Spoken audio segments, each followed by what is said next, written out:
So, good afternoon all. Welcome to discussion session for the finite element method.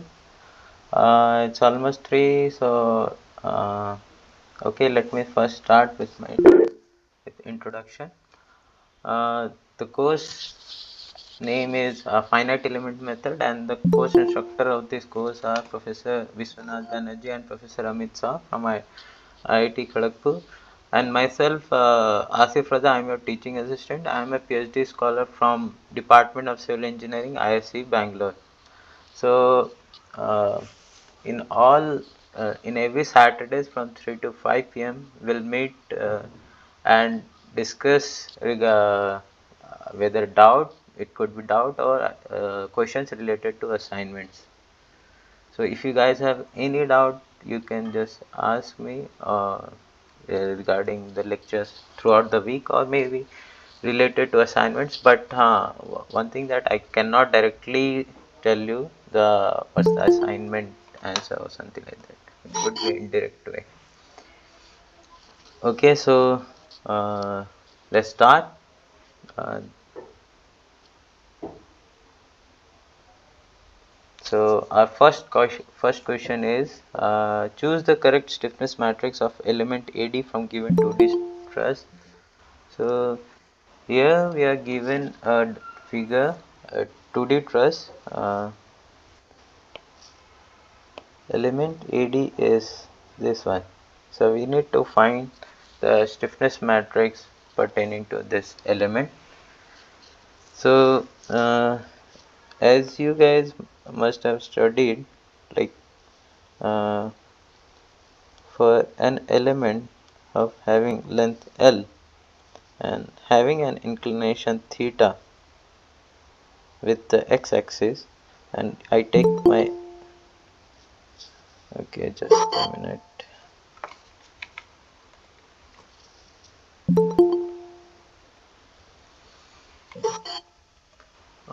Let's wait because people are still joining, so I'll just wait for a few more seconds, few more minutes.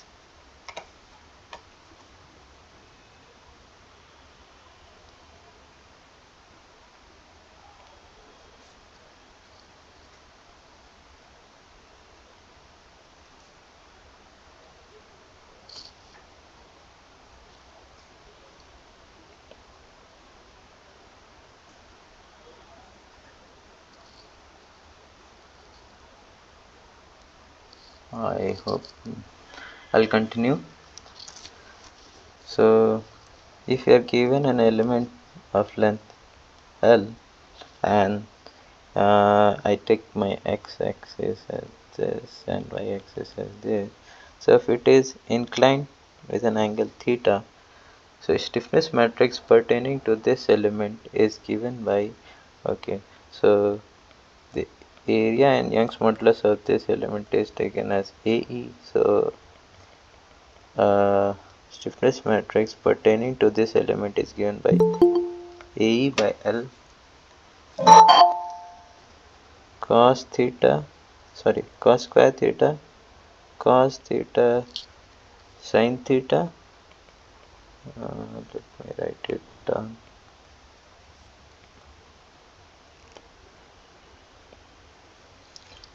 Then minus cos square theta minus cos theta sin theta, cos theta sin theta. Here it is sin square theta. Likewise, I can just write directly here cos square theta, cos theta sin theta, and cos theta sin theta, sin square theta minus cos theta sin theta, and minus sin square theta. So it will be minus cos square theta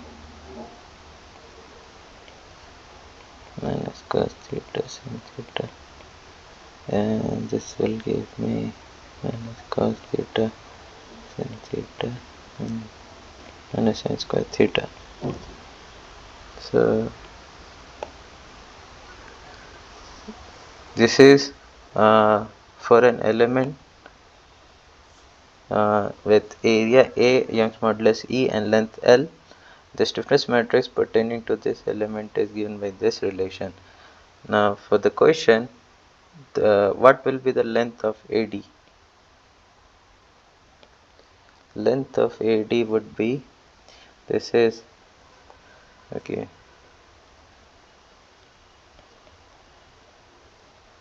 this is 2L, this is also 2L, yeah, this is AD, so this angle would be 45 and length will come out to be 2L root 2.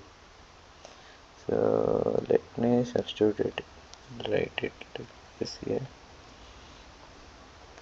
So with above diagram we'll have L is equal to 2L root 2 and theta is equal to 45 degree. So cos theta and sin theta are all 1 by root 2. So cos square theta will be 1 by 2, cos sin square theta would also be 1 by 2, and cos theta sin theta would be also 1 by 2. So with that, stiffness matrix would be equal to A E by L. L is 2L root 2. Here we have 1 by 2. Okay, 1 by 2, all are positive here. Here all are negative. Likewise here, positive here. So this will give me, the stiffness matrix would be equal to 2 will be common, so 4 root 2 L 1 1 1 1 minus 1 minus 1 minus 1 so minus 1 1 1. So this is stiffness matrix for the this question. Okay, I hope nobody has doubt. If anyone has doubt, can raise a question in this.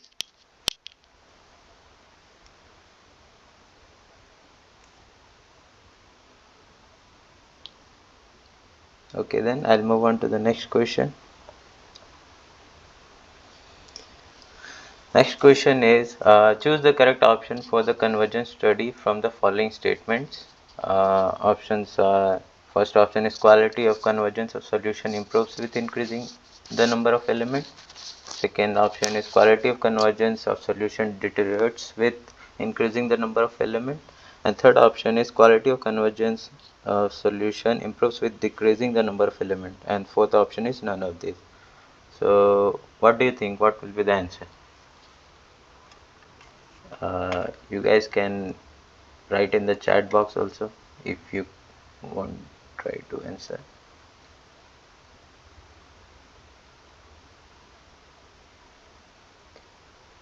Anyone? Anyone else? Yeah.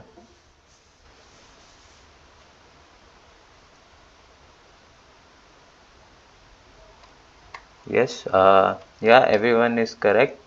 Correct answer is option A.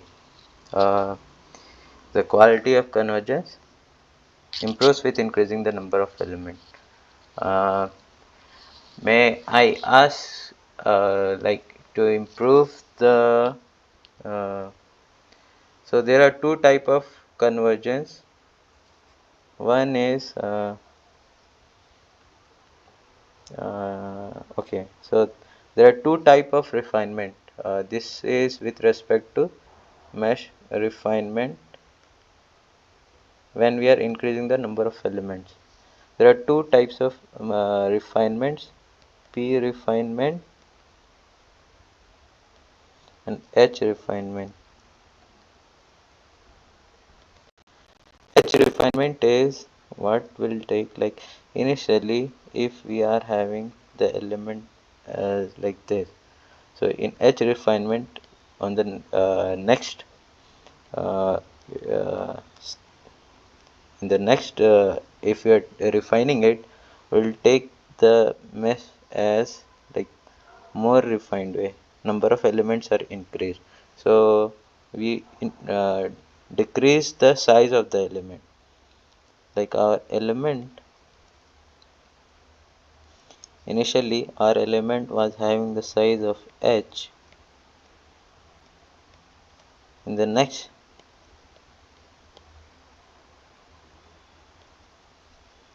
it reduces, like it's more it's less, its length would be less than this, so it will be more discretized. Okay, and in the P refinement, what we'll have is, initially, this is with regards to H refinement. So if you are taking P refinement, so yeah, initially we had this element. Now in the next step, like nodes were present here, here, here. In the next refinement, nodes can be kept in between also. So number of nodes per element increases. Uh, so this is kind of P refinement. This is H refinement. The question asked in this context is this H refinement, and yeah, the quality of solution of convergence improves with increasing the number of elements. So let's move on to the next question. The number of degree of freedom at each node in a bar element is. So you guys can type the answer in the chat box. Yeah.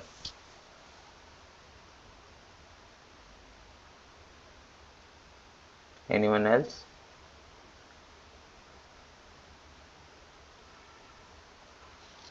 Uh, I would ask you to please see the question. This is for a bar element. Number of degree of freedom at each node in a bar element.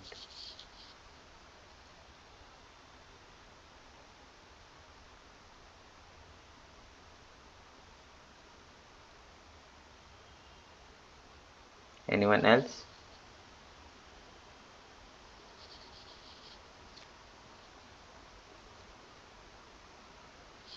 So yeah,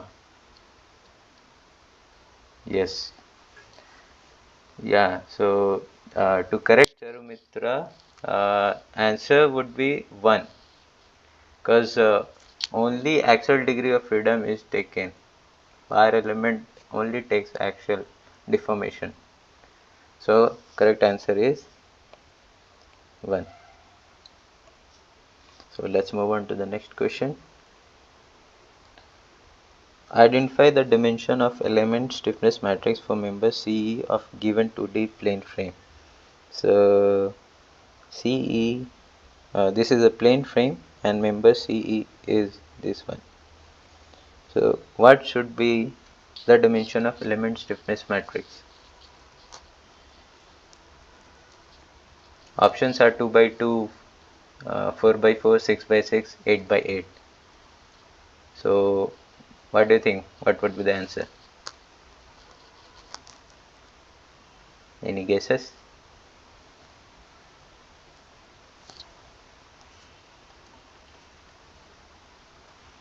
This is a plane frame, 2D plane frame. So at one node there would be 2 degrees of freedom.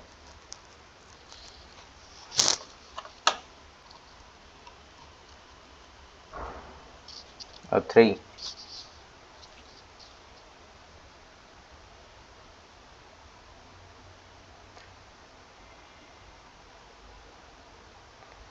So anyone?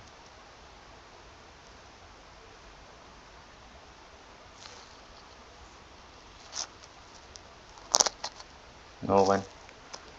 So in this the element stiffness matrix, dimension of element stiffness matrix for the member C. So at each, sorry, this is beam element. So what are the deformation associated with it? Like it can translate in both U2 V2, and there is a rotation associated to both the nodes 2 and 1. So as a whole, so at each node there are 3, so 3 plus 3 gives me 6. So element dimension of element stiffness matrix would be 6 by 6 in this context. So correct answer is option C. I hope everyone is satisfied. Let's move on to the next question. Yeah. So,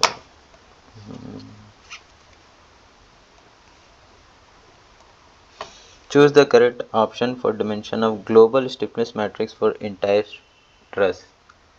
So this is a truss, not a frame. What would be the dimension for global stiffness matrix? Stiffness matrix for the complete system. What should be my answer? To tell you, we have only 5 nodes. 1, 2, 3, 4. Oh, sorry, 4 nodes present in the system. So what should be my answer?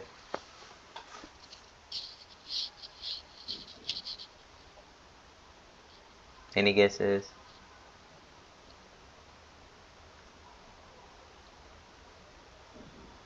Uh,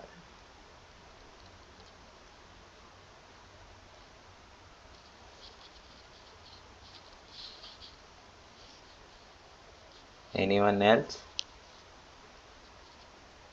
Debrup has given an answer 4 by 4. Okay. Anyone else?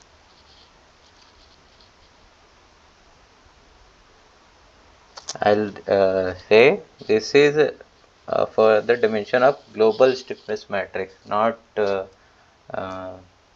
a single element. I am asking about the stiffness matrix for the system as a whole. Dharma has given an answer C. Okay, so anyone else would like to give an answer?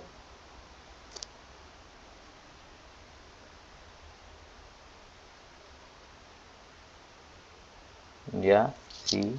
Anyone else? Okay, I'll give the answer myself. Yeah, answer is C.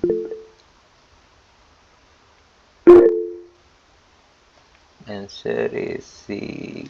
Okay, so Debrup and Jess, you have given an answer as 4 by 4, but correct answer is 8 by 8. So I'll explain how is this thing. So let's rename this figure A, B, C, or let's say C, D. Okay.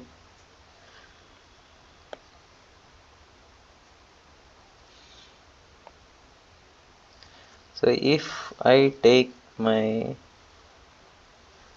element as AB, so AB would be this. For that, the deformations are only along this, right?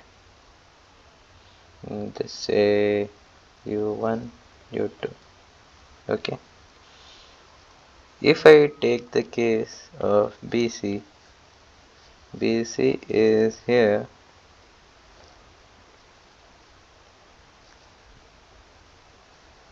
and the deformation will take place along this, and I'll say this one as V2 and this one as V3. Okay, so if I write a stiffness matrix pertaining to AB, this will be 2 by 2 when I consider only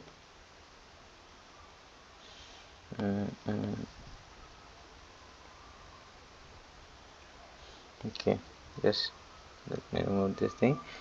So if I write my stiffness matrix pertaining to this KAB, it will be 2 by 2 when I have U1 and U2 as my degree of freedom.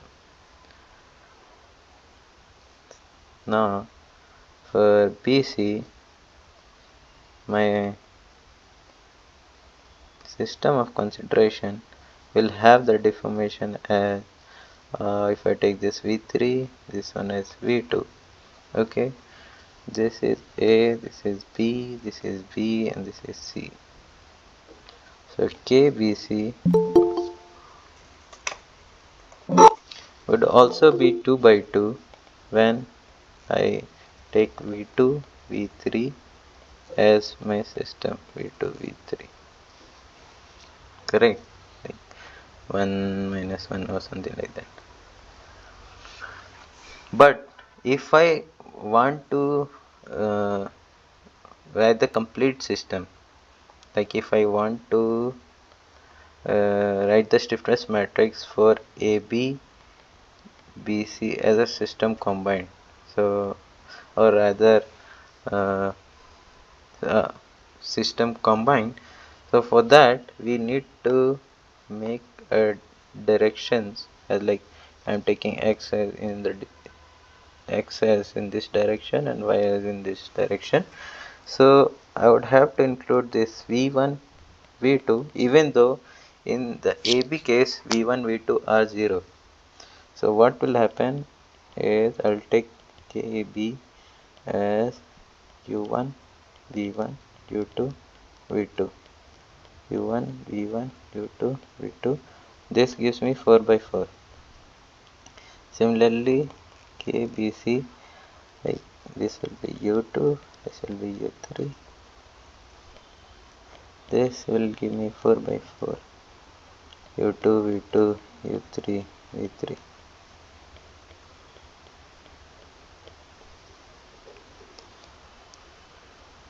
Okay, so I can now combine the stiffness matrix for AB and BC by combining these common elements U2, V2, U2, V2, U2, V2, and U2, V2. So this will be the elements which will be combined. But earlier this was not the case. We only had U2, U2, like there were nothing in common. You can also see in this way also, like this I have taken like for A, B, B, C. For a global system, there is a global frame attached to it, so we need to uh, uh, like component wise, we need to find all the degree of freedom in the component wise. Like even though the AC would be having deformation along axial only,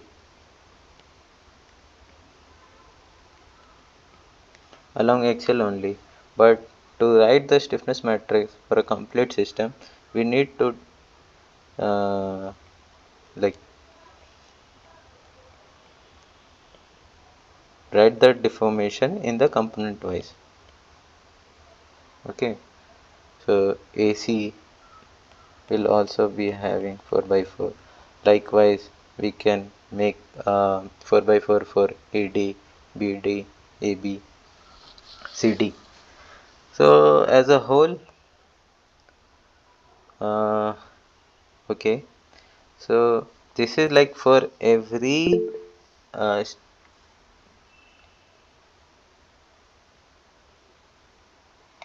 okay. Let me complete this, then I'll answer.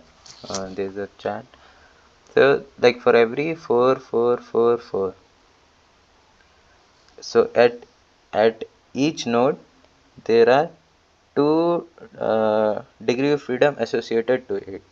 One at in the x direction, one so u and v. Total we have 4 nodes. So that global degree of freedom will be 8 by 8. So correct answer would be 8. So correct answer is 8, as we are having two I'll just write it here, as we are having total number of nodes is equal to 4 and number of degree of freedom per node equal to 2. So dimension of global stiffness matrix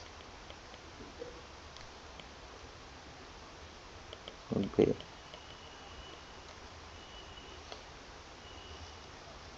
8 by 8.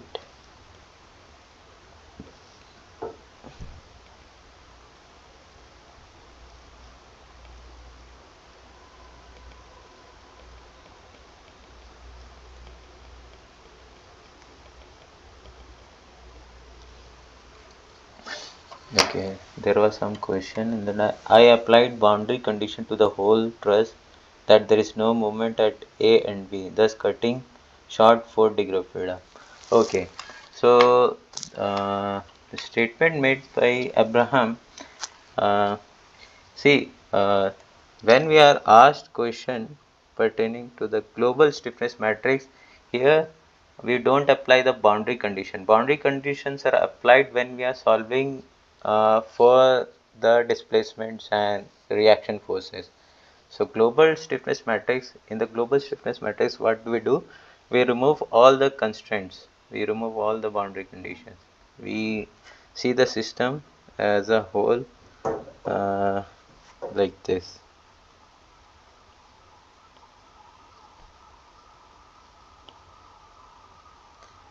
We see the system like this,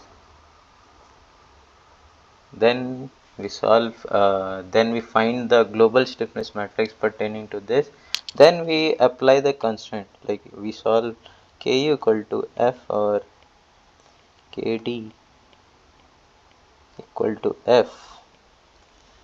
So as we are having like 1 2 3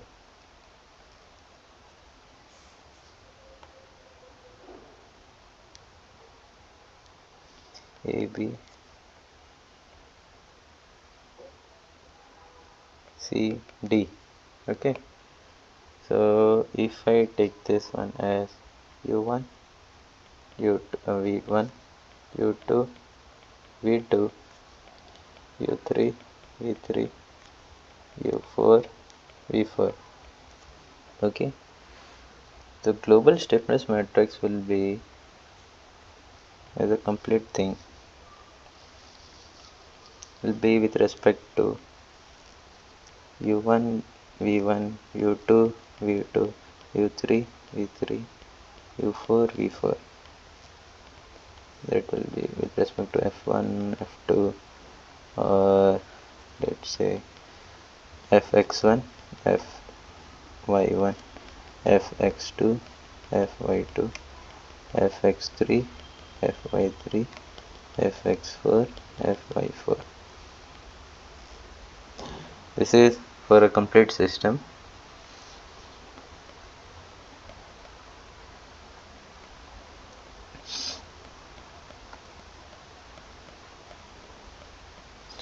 So for solving, like for applying the boundary condition, we will have like this this as 0, and this will be unknowns, and we are given with the statement as this one as these are the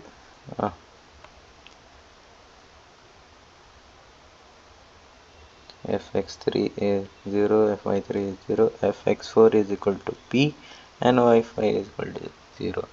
So you see that these are unknowns, these are knowns, these are unknowns, and these are knowns. So we reduce our stiffness matrix to this. We solve for this unknown degree of freedom first, and then we apply this to the system as a whole. Then we get the reaction forces. Okay, so when we are like this is after like getting the global stiffness matrix and applying the boundary condition, and then we are getting the deformation. But this is like the further steps. Before that, when we are finding global stiffness matrix, we are not seeing any forces. We just find the stiffness matrix as a system, not applying any constraint to it. It's free all throughout. Okay, yeah. Okay, next question. So choose the correct option from the following statement. First statement is direct approach provides exact solution of a physical problem. Second statement, nodal displacement is the basic unknown in direct approach. Third statement, finite element method provides approximate solution of a physical problem. So options are only first statement is true, second option is first and second are true but third is false. The third statement, third option is all the three are true, and the fourth option is first is false but second and third are true. So what are the answers? Any guesses?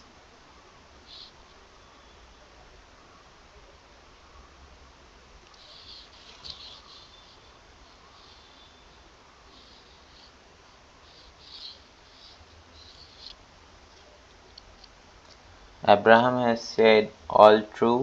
Deborah has said fourth option is correct. So what about other guys? Srinath is also saying option D. Anyone else?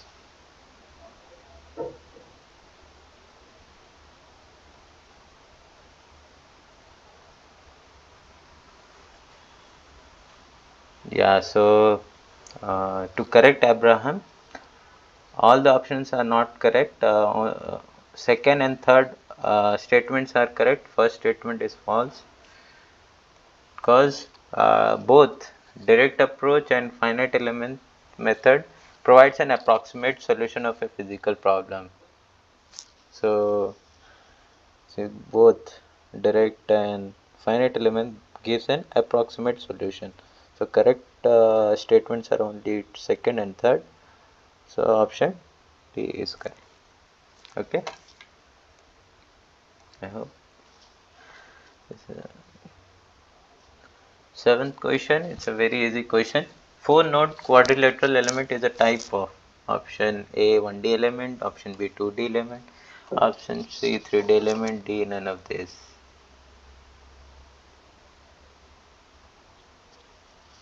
So answers please.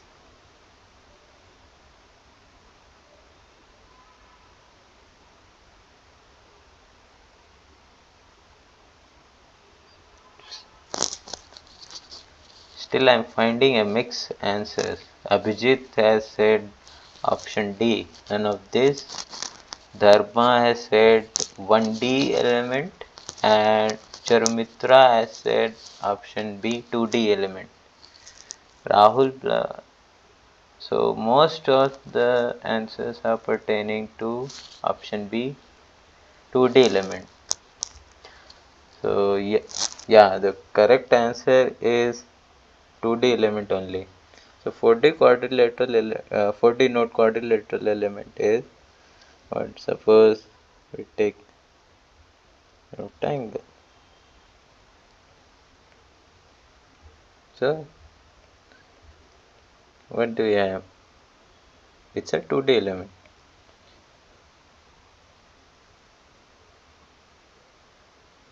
I hope nobody has doubt. If it had been a 3D element, 3D element would have something depth. Let me do this. So it won't be a quadrilateral element, it will be cubic element.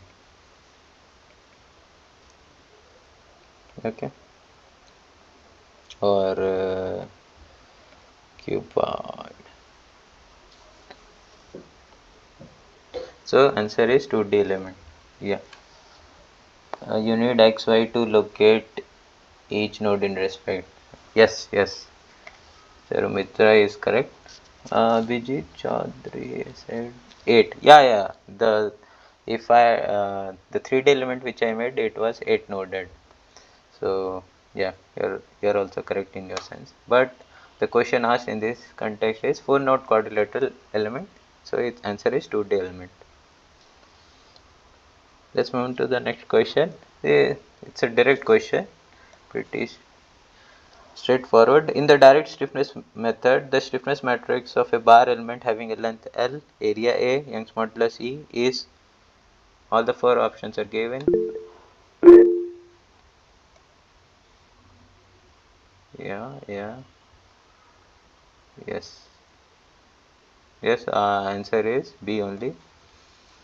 I hope everyone is okay with this. The correct answer is this, option B, E by L. To take it to iterate it more correctly, if I am having an element as 1, 2, my notation is in this direction, U1, U2, and A, E, R.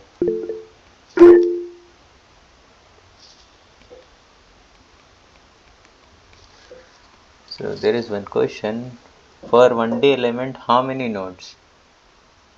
No, so the question asked is, yeah, it's a 1D element, it's a bar element. So uh, bar element is this one only.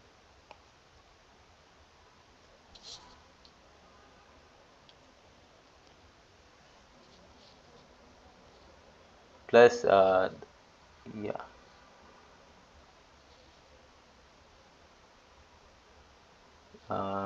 Okay, Dharma, can you like unmute yourself and ask the question?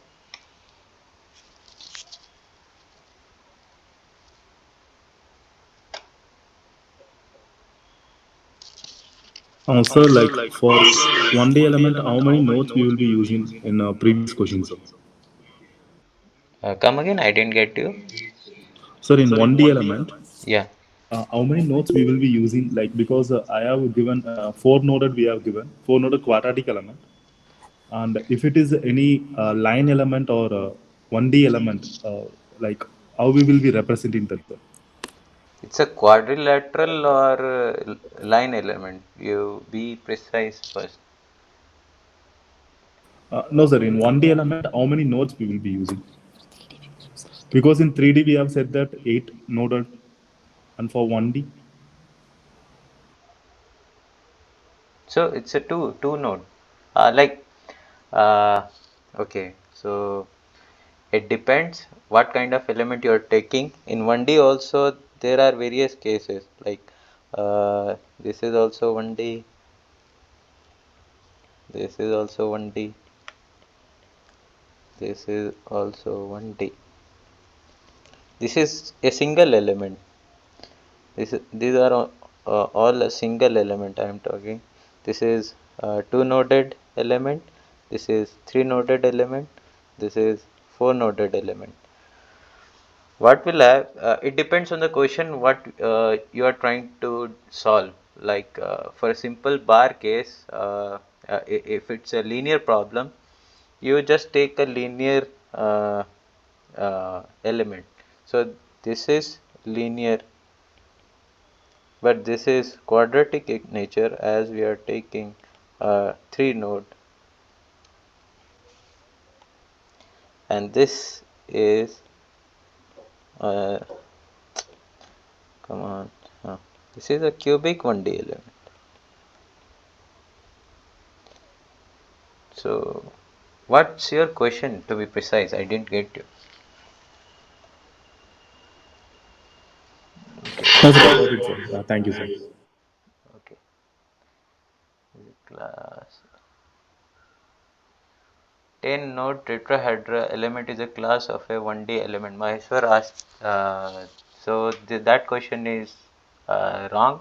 10 node tetrahedron. Tetrahedron element itself is a 3D element.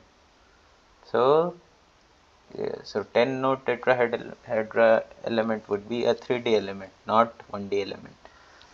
Okay. How can present 10 node tetra? Maheshwar asked. Oh, okay. Okay. I hope everyone has got their answers. Nobody has doubt. So we'll move on to the next question. Okay, sir, please repeat the global stiffness problem.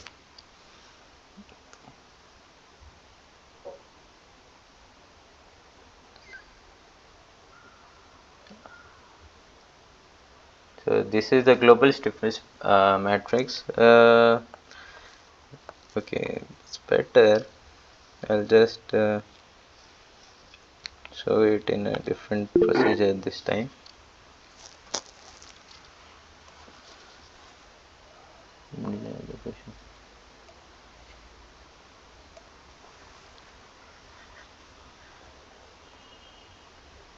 I'll just say this thing.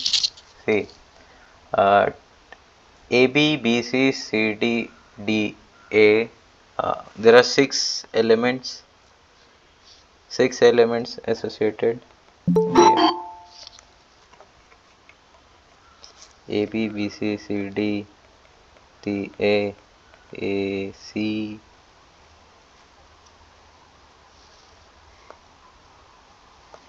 Okay, let me draw again.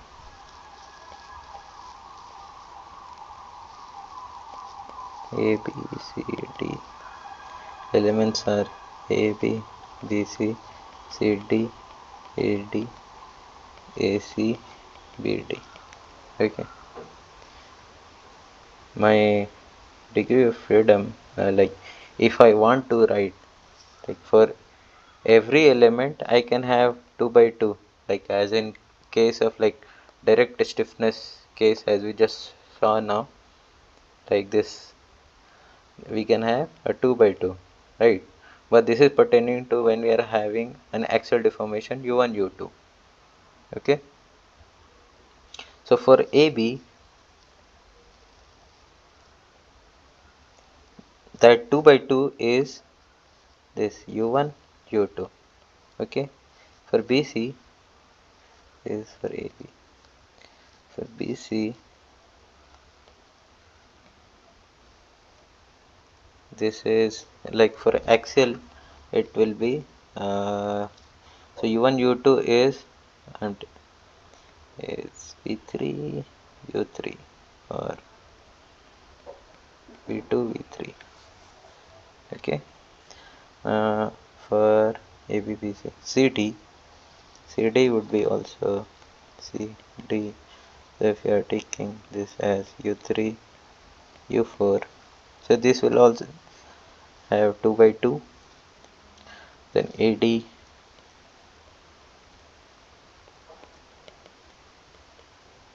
v4 u4 v1.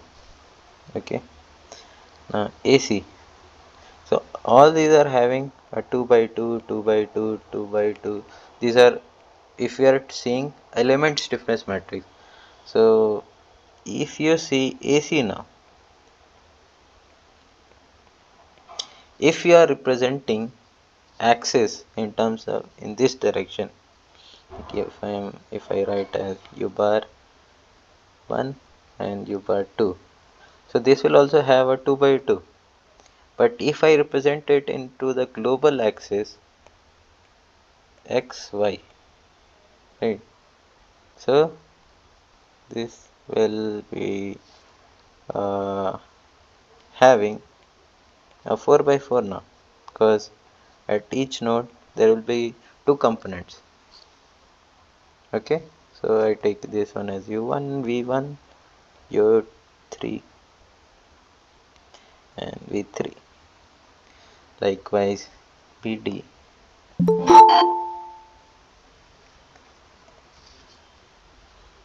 vd will also be, can also be written down in component form. It will be u2, v2, u4, v4.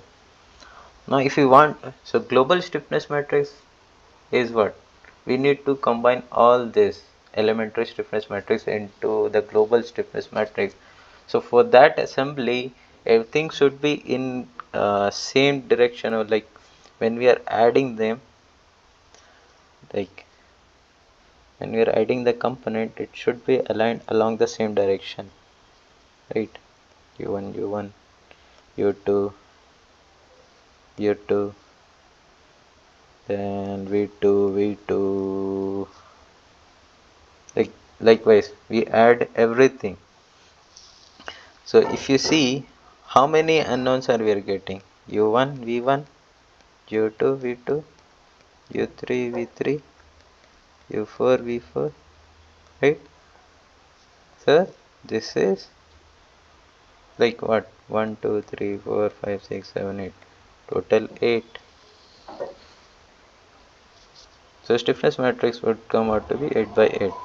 8 by 8 in the sense we represent all the element if we are writing for all this.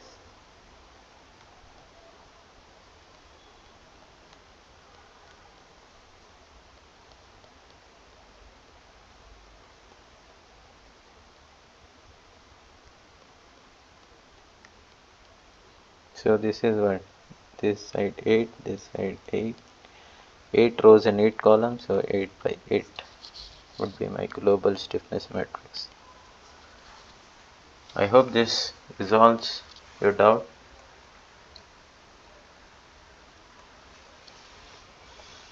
Let's move on to the next question.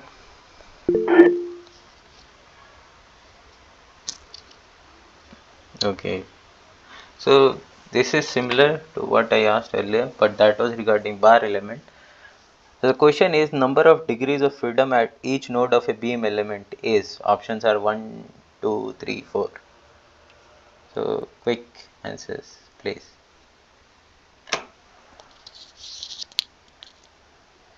So yeah, so there's still a confusion. Options are coming out 3 2 3 2 2 like this.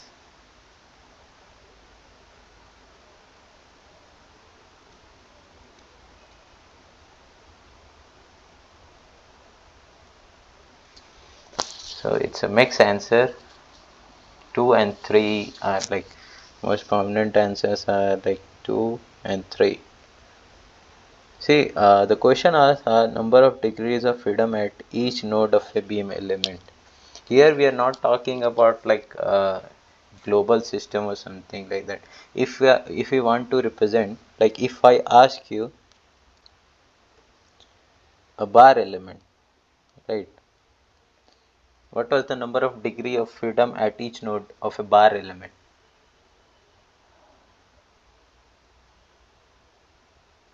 It was only 2, like at each node for a bar element. mm,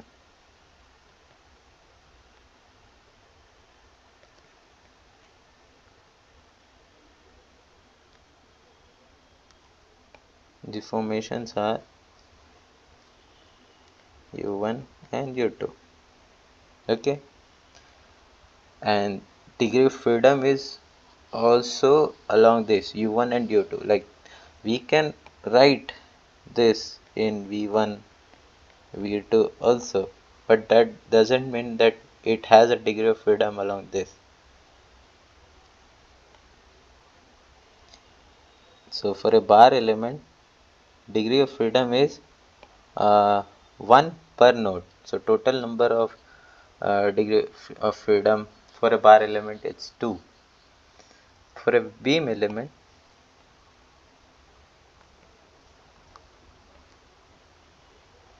if we take only a beam element,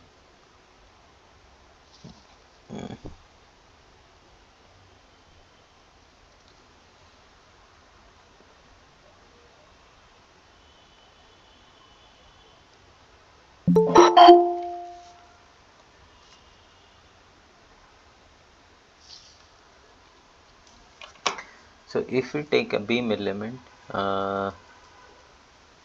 question is, yeah,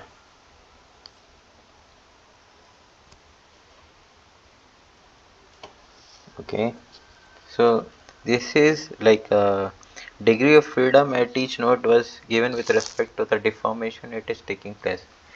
So the bar element, what does it do? It has only a axial deformation, okay, but for a beam element, what do we have? We have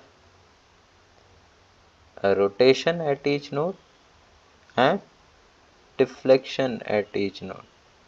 We don't have any translation,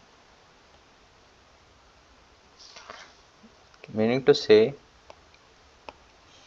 for a beam element we have uh, uh, rotation,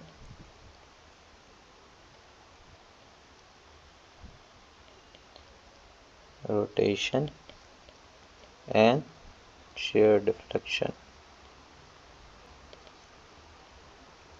or transverse deflection, no axial deformation.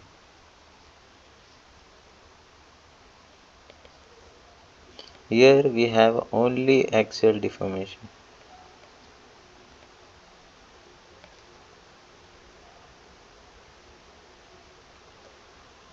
So for a bar element we have 1 degree of freedom per node, but for a beam element we have 2 degree of freedom per node, 1 rotation, 1 deflection transverse.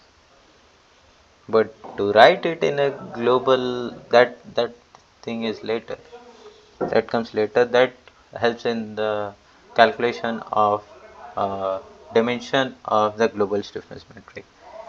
So if I just ask you what will be the dimension of beam element, just a elementary stiffness matrix for a beam element, what will be my dimension?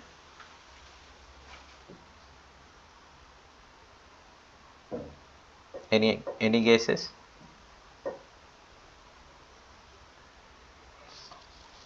You can just say you can say this one, like we, for a bar element we have 1 degree of freedom per node, 1 degree of freedom per node. So total degree of freedom we have 2, so we get 2 by 2 stiffness matrix for a bar element. For a beam element we have 2 2 degree of freedom per nodes, and we have total 2. If we are taking 2 nodes for a beam element, then it will be 2 times 2 4. So 4 by 4 would be my dimension of elementary stiffness matrix. Okay, so dimension of elementary stiffness matrix would be 4 by 4, but the question asked is number of degree of freedom at each node of a beam element. So answer is option B, 2. So be precise here, like see the question properly, what is being asked, whether it's dimension, whether it's degree of freedom. Okay, let's move on to the next question. The global stiffness matrix of given bar with 2 element is. So I think this will solve, like give a clear idea of global stiffness matrix. So let me help you in this.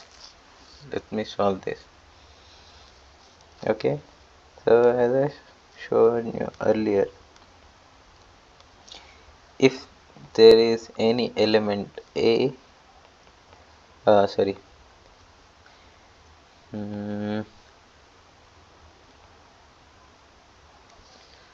suppose there is an element with length L, area A, Young's modulus E. Okay, and deformation is, I'll just write U U. Okay, U1 U2.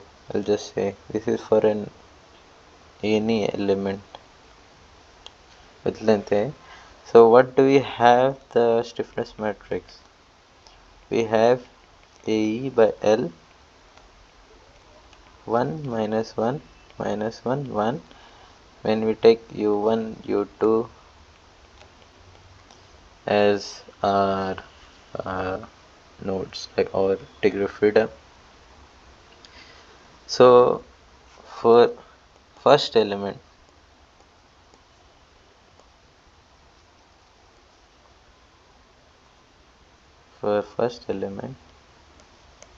what will have? Let me write it as K1. So AE length is equal to L. Let me draw this properly.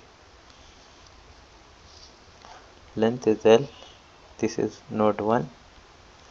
So I'll write U1 U2. Node 1 and node 2. So AE by L 1 minus 1 minus 1 1 U1 U2 U1 U2. Okay. For K2, for second element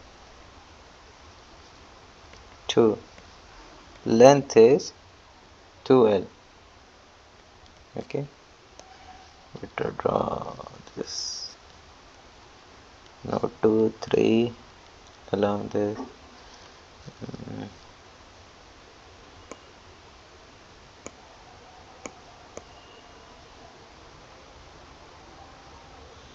2 3.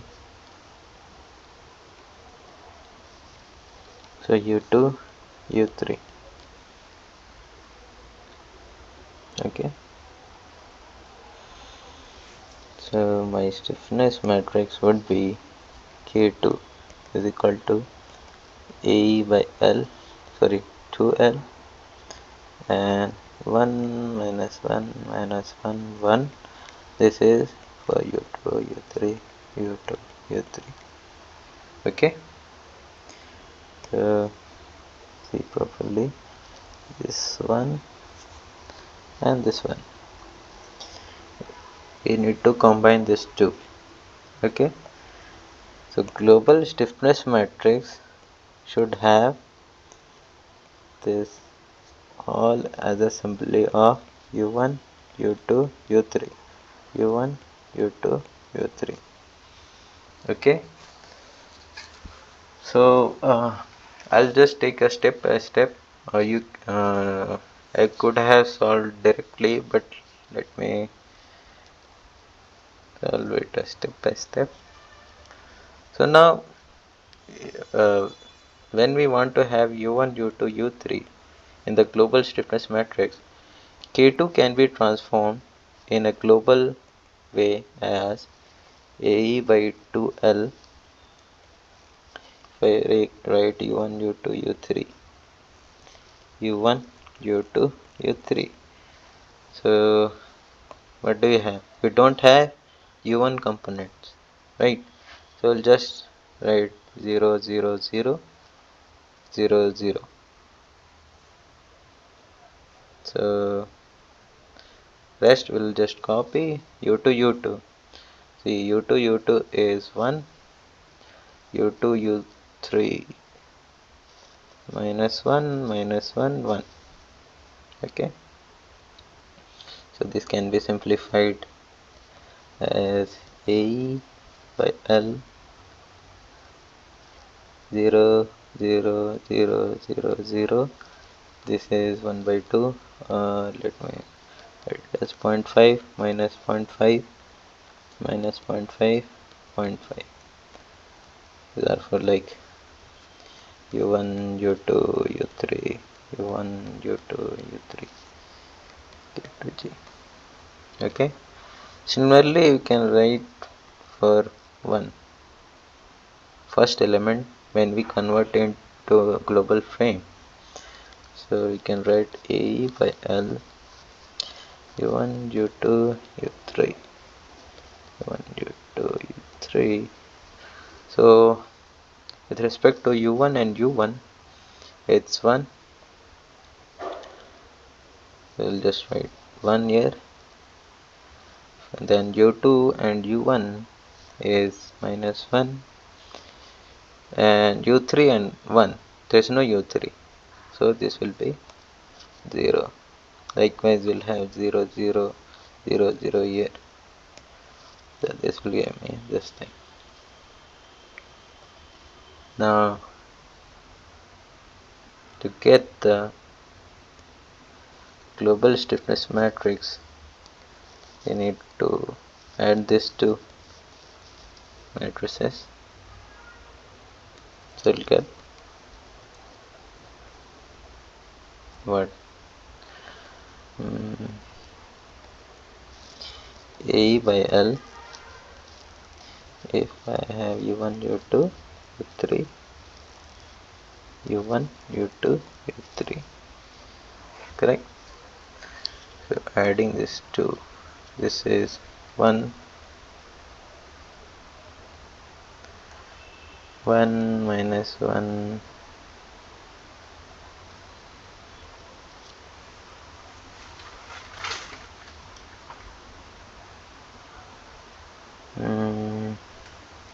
have I made any mistake somewhere? No. Yeah. So this is 1 minus 1 0. This is -1. So here we get the common thing. See, to add this thing. Sorry. Yeah.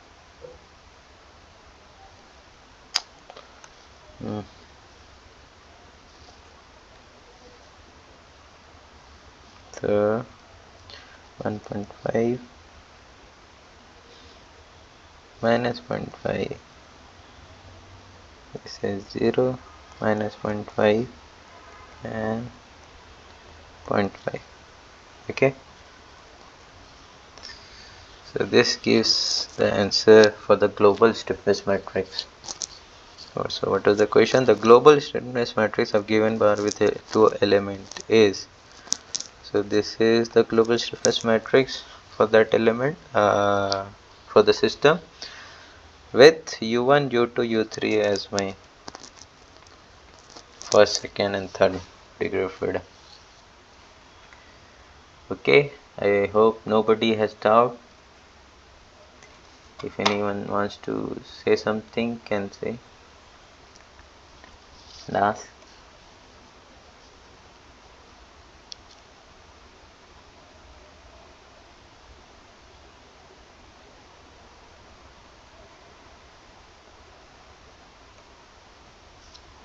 I hope.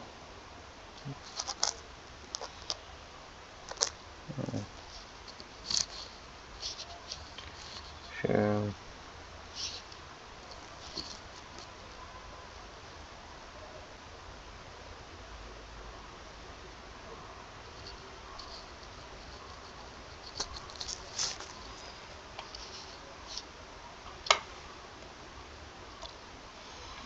I hope this, so nobody has problem now to solve this question. Now let's move on to the next question. Now further question will be just a straightforward questions. So I ask you guys to just give quick answers. So questions are, first 11th question is, finite element method gives first option an approximate solution to the problem, second is closed form solution to the problem, third is exact solution to the problem, and fourth is none of the options are correct. Yeah. Yes. Yeah. So everyone is correct. It gives an approximate solution to the problem. Let's move on to the next question. Asymmetric matrix is called. if all its eigenvalues are strictly positive, that is greater than 0. So options are negative definite, positive definite, codefinite and alternate definite. Your answers please.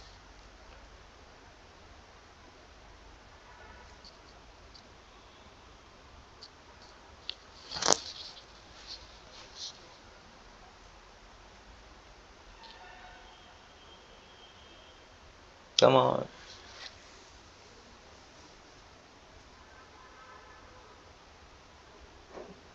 Abhijit, have you given answer for this question or like the previous question?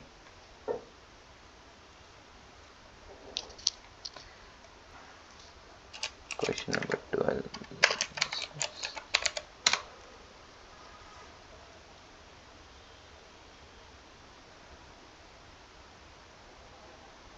Yeah, answer is B, positive definite. Okay, so this is the x transpose a x is greater than 0.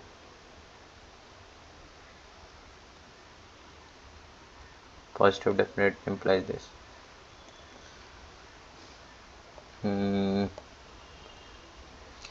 Given that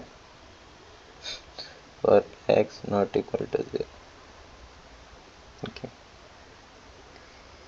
Question number 13. If the structure is divided into discrete areas or volume, then it is called, options are structure, element, matrix, boundaries. Question 13 answers.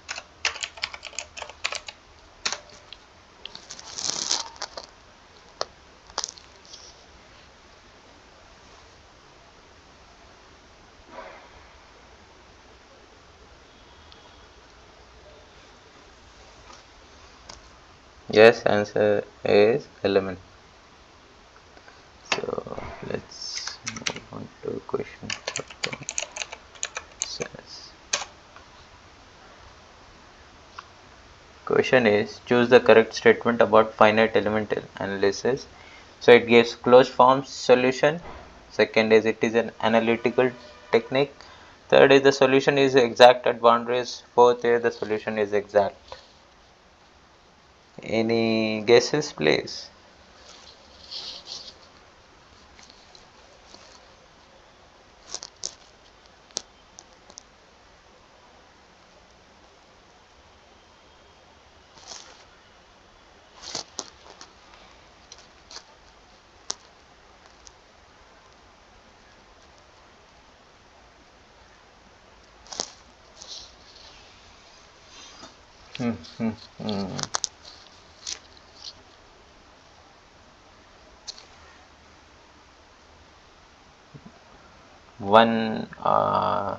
One fellow has given an answer option B.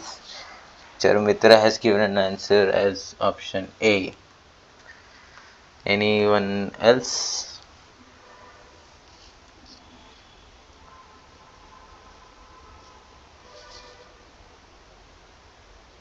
Option A again.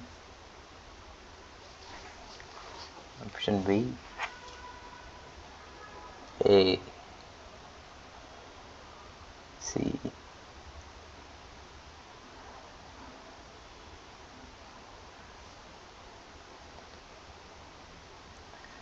So it's like 3 people have given an answer as option A and 2 option B, 1 is option C. So I'd say Drupad is correct. Option A is option C. Solution is exact at boundaries. So this is just to explain you, just to give an idea.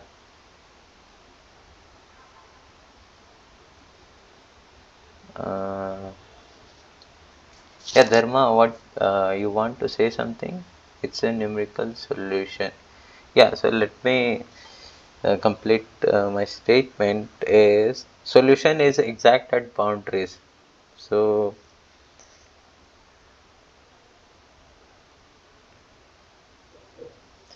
suppose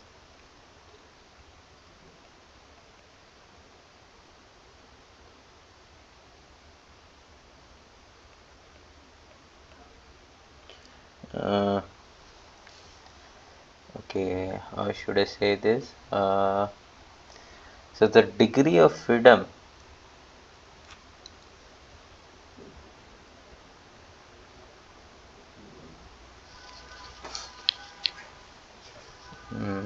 how should I make you guys understand?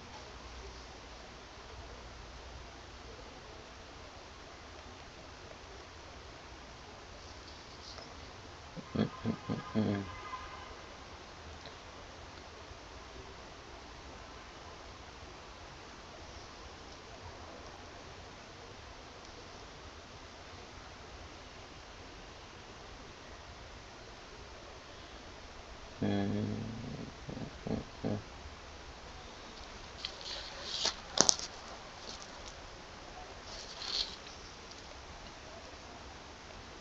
So I'll just give you a 3D picture. It's better to give you a 1D picture itself. So this is a 1D element. Boundaries are this. Correct. Okay. So mm,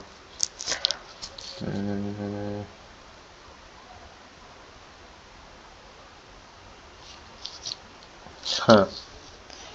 So in the stiffness matrix, U1, U2, U3, U4, likewise this. So we are like for the boundary cases, we do know the cases of like if U1 is equal to 0, U3, U4 and U5, something like this, and the forces respectively. Uh, okay, I'll just okay, how should I'll just have this thing in questions. Let's move on to the next question. um, Question 15.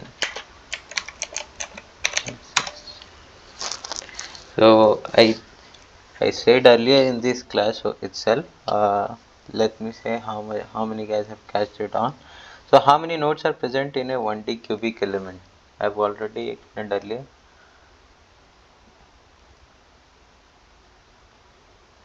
How many nodes are present in a 1D cubic element? Dharma has given an answer 3. Oh, then he said 4. Then Rahul Abhijit has 4. Yeah, so answer is 4 as I showed you earlier.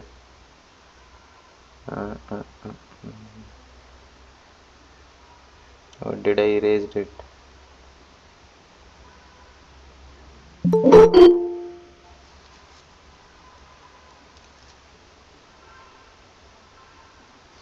Okay, I must have erased it. I'll just explain once more.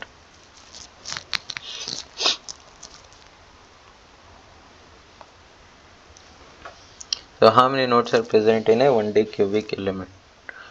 So 1D element. This is also 1D element. This is one dimensional linear. This is one dimensional quadratic. One dimensional linear has 2 nodes. This is 3 nodes. One dimensional cubic, the question we are asked is 4 nodes.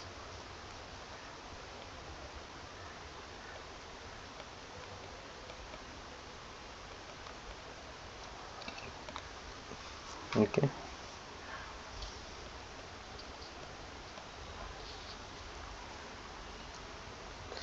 Let's move on to the 16th question. I think this is okay. This one. Question 16 is one-dimensional element is the linear segments which are used to model. Question 16. Answers.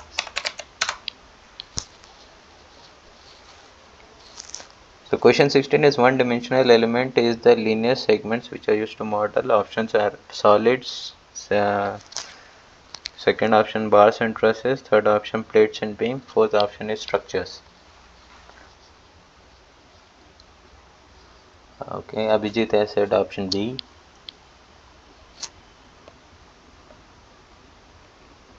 Anyone else? B, B.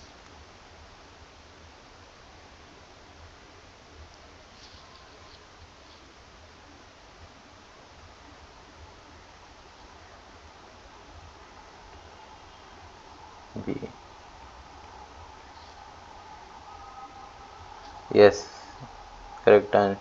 Option is option B. And okay, let's move on to the next question.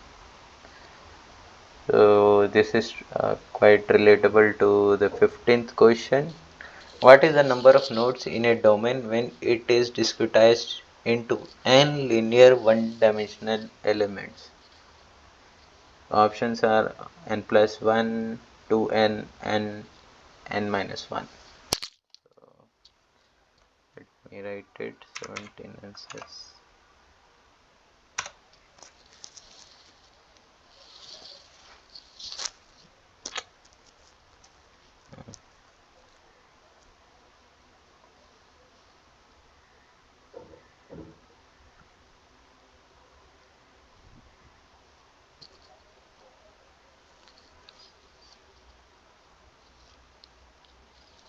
So most of them have given an answer option A n plus 1. Yeah, everybody is right. This is quite straightforward. So if we are given an element, sorry, one dimensional element and it is discretized into n linear one dimensional element. So number of elements are n. Okay, 1, 2, 3, 4, n. So if I start numbering as 1, 2, 3, this will go on to here n minus 1, sorry, n and n plus 1. Right. So answer is option A. Okay, so I think this is why what I had for question session. I'll just ask now the audience, like, if you guys have any doubt in the first week lectures, you can ask so that I may clarify for all of the audience. Anybody has any doubt, you can just unmute yourself or type in the chat box. Good afternoon, sir. Yeah, good afternoon, Narayan. Sir, I would like to ask the names of the 1D elements. Like for 2D, we have S4R or I saw with C also. But for 1D, what are the names of the elements that we use for matching and all? Uh, I don't know the exact thing. They just use it like uh, for quadrilateral. They use it's different people uses have different notations. Q4 like for quadrilateral. For 1D, I have not seen to be precise. Yes, so might be there might be the case that different softwares use different that notation. That might be the thing. Yes, Oh, sir. yeah. Yes. Because the general notation I have not seen. So yeah. That could be the case. Like if I say in Abacus, they have an option to incorporate. That does not specify the type of element. They just say if you want to use a quadratic or just a linear thing while meshing. So yeah, I don't know any name of sort. If I get to know, I'll just let you know. I'll just utilize the discussion forum, Google discussion, Google groups, so that you guys can get the answer there itself. Thank you. Anyone else has any doubt? Like, or regarding the questions also you can ask. If you guys don't have any doubts, then I'll just discuss uh, week 0 lectures if you guys don't mind. Week 0 questions.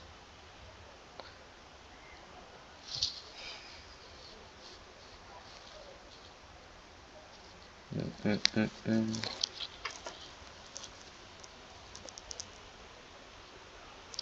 So Abraham is asking what about week 2 questions? So week 2 would be discussed in week 2. That's a straightforward answer.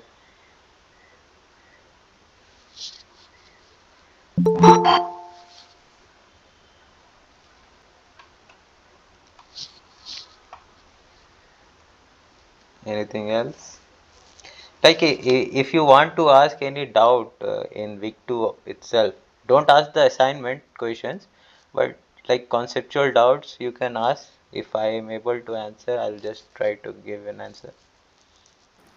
Hello, sir. Yeah. So what I meant is the last date for submission of assignment 2 is 8th. That means Wednesday. Yeah, So I do before know. that, do we have Uh, another session? no. So that's why I asked if we could get some help for that assignment also like this. By the time next Saturday comes, that date will be Yeah, over. I can understand, but a schedule is made like this only, so I am sorry in that regard. If you guys have any like conceptual doubt in that week 2, all you can ask. If I'm able to give an answer right now, I'll just try to give an answer, or else I'll post it in the discussion forum like Google groups. You can ask there also. I'll try to give an answer as much as possible if I get time.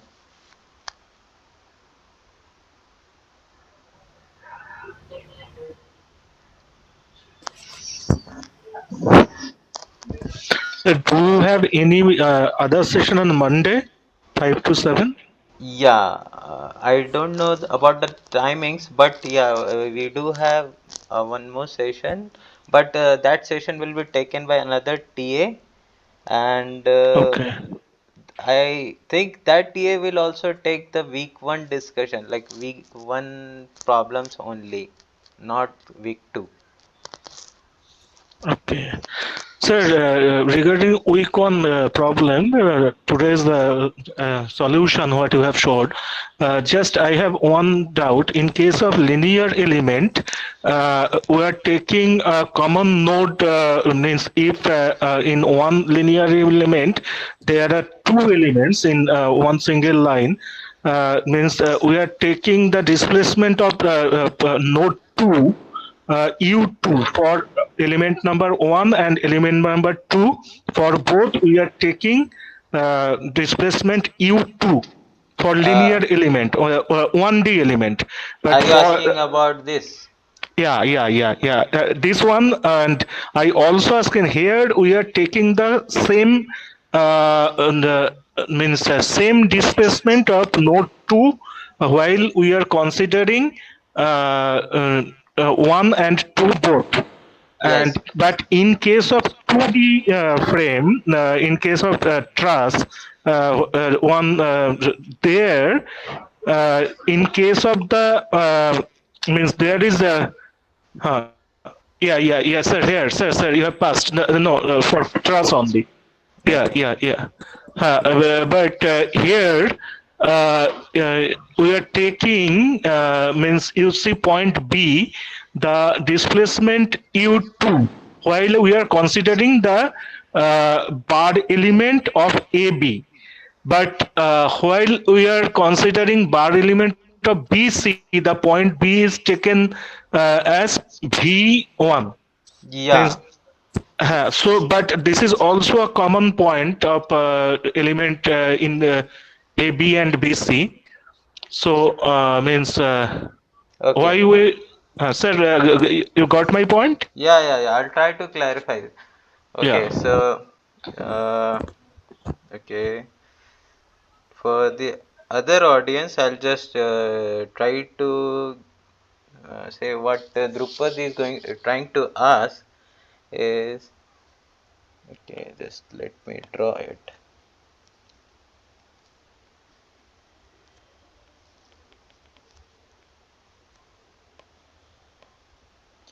Two, three.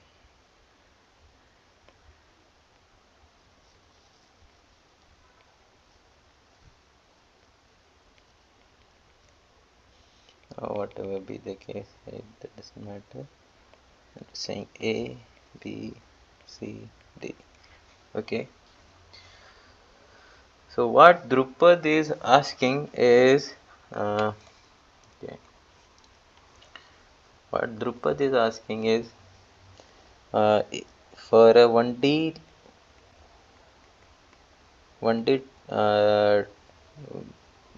take the case of bar only. So when we take element 1 and element 2, for element 1 we had a degree deformation as u1 u2 for the one, degree of freedom as u1 u2, and for the element 2 also u2 u3. So here u2 in this both elements were same. Now take the case of truss.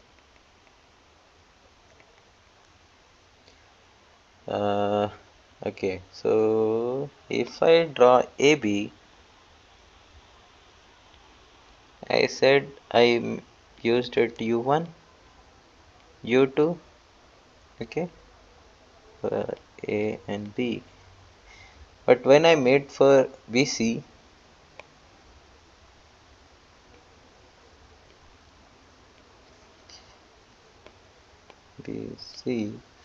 so when I drew this similar thing, I said this is V2 and this is V3. Why did I take different here? So uh, so it's direction dependent also, like I'm adding in the same direction. So even though I'm taking a different notation, the sense should be made clear. Like to clarify it, what I can do is for the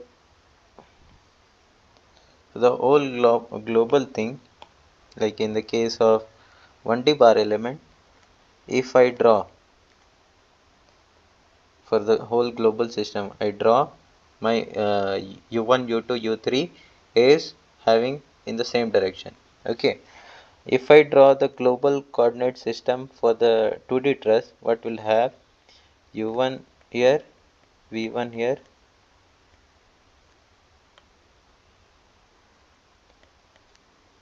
u2 here, v2 here, u3 here, v3 here, u4 here, v4 here. Okay, see, I am already defining what will be my global degree of freedom. Okay, so now when I compare this with my element, it will be like it's already there. V1, V2 is there, but for AB, V1 and V2 will be trivially 0. Likewise, when you take the case of BC, u2 is there, u3 is also there, but this is trivially coming out to be 0. Okay, okay. Yeah, got your point. Right. Yeah, okay. Okay, sir. Okay. Yes. Dharma has said something. Google Classroom code, sir, FM is the class where we can get recorded videos. So I think you guys will get the recorded videos. NPTEL will only share the link for you all. I don't need to do anything. They will share, don't worry. They will share this video as well as classroom note, like whatever I have written here, they will just share this thing also. So no need to worry. Anything else? Anybody has doubt? I think this is like the uh, epitome of this session. If you guys got this, then I think everybody has got.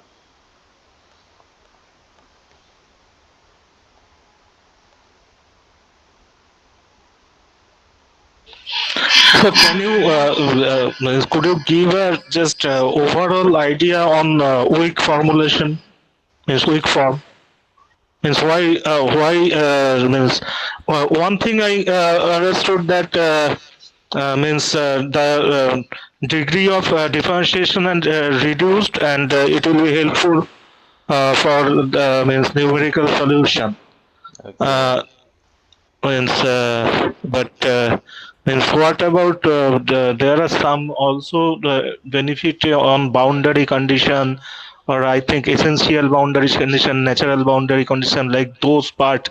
Means if you just clear that portion, Okay. I'll be benefited. These are pertaining to different week session, but still I'll try to answer you.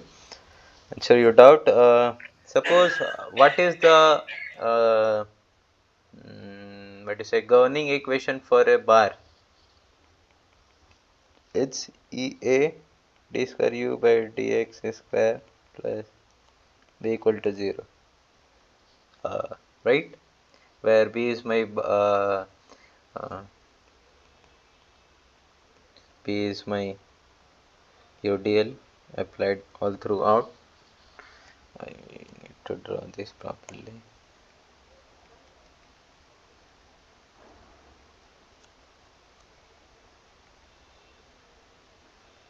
This is bar case with having A and E and B. This is x equal to 0, x equal to L. Okay, so this is a governing differential equation with boundary conditions as if I apply u of 0 is equal to 0.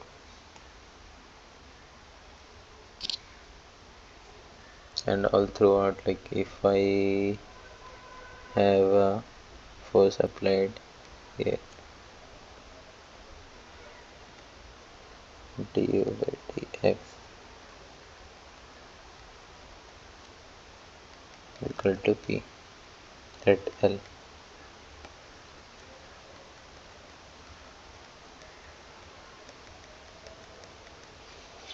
So this is like suppose this is the problem we are trying to solve.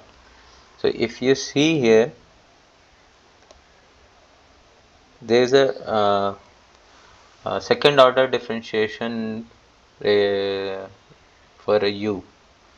So for this to sustain, we need to have a C2 function. You need to have C2 function. C2 implies that it should be double derivative smooth function.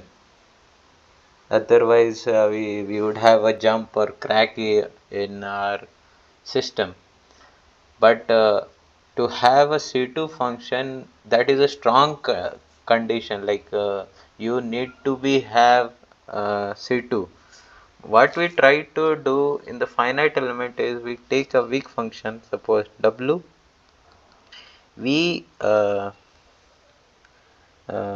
okay, so what do we do is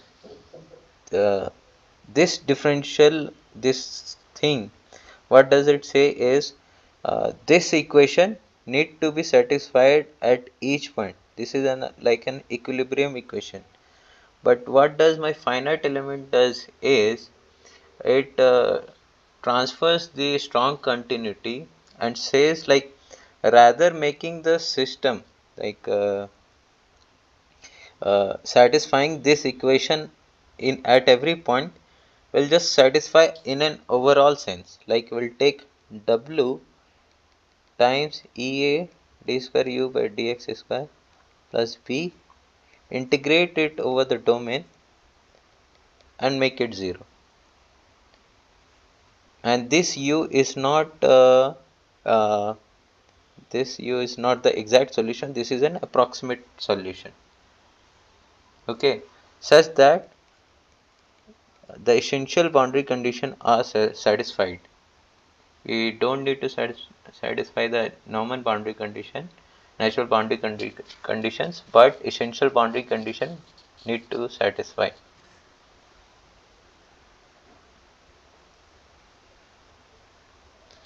So I hope this thing you get the picture, like differential equation. What does it say? That throughout the domain, I pick at any x. This is from x equal to 0 to x equal to at any point, random point, I pick it out. That differential equation need to satisfy if it's an exact solution. But FEM is an approximate solution based. So what does it say? This differential equation does not satisfy at each point, but as an overall sense in the whole domain. So Yeah, that W is weight function. weight function. Yeah, yeah, yeah. Yes. So this is like the main sense, like main thing about the finite element method. And later on, like when you do the integration by parts, you transfer this EA dw by dx d square u prime dx square dx plus wb dx and some boundary conditions. Okay, so now okay, the double derivative has been. So if you see now here, there was strong continuity requirement, like you need to have a double C2 continuous, like it should be second times differentiable. But here our solution can need not be C2, it can have C1 continuity itself, and that could satisfy. But this is like does not give an exact solution. FEM is all about approximate solution, but this would be more closer towards exact solution. I think this is just the gist. Uh, it could be explained later on in the lectures more deeply. Okay, sir. Thank you. Yeah, okay. Anybody else?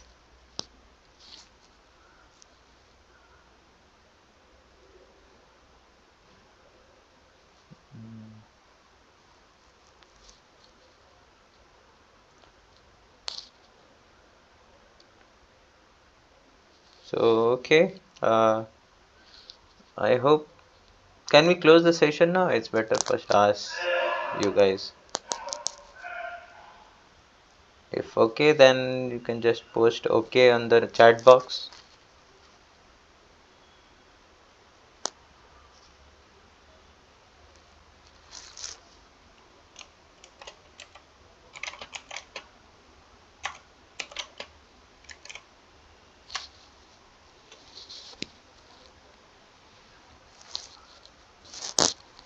Okay.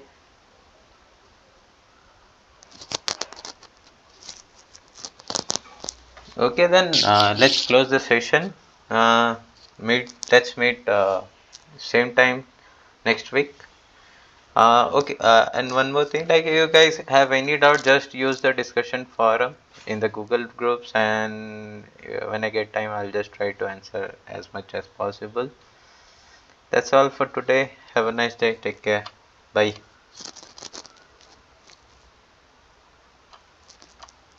Closing the session now. You guys can leave, then I'll leave.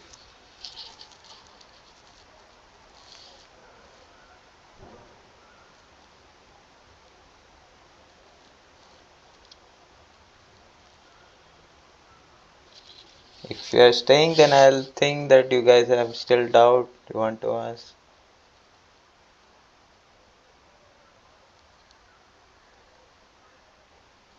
Abraham, do you have doubt?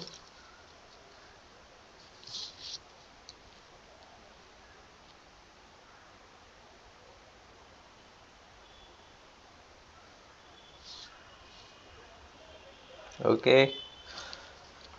Closing the session now. Bye guys. Take care. Have a nice weekend.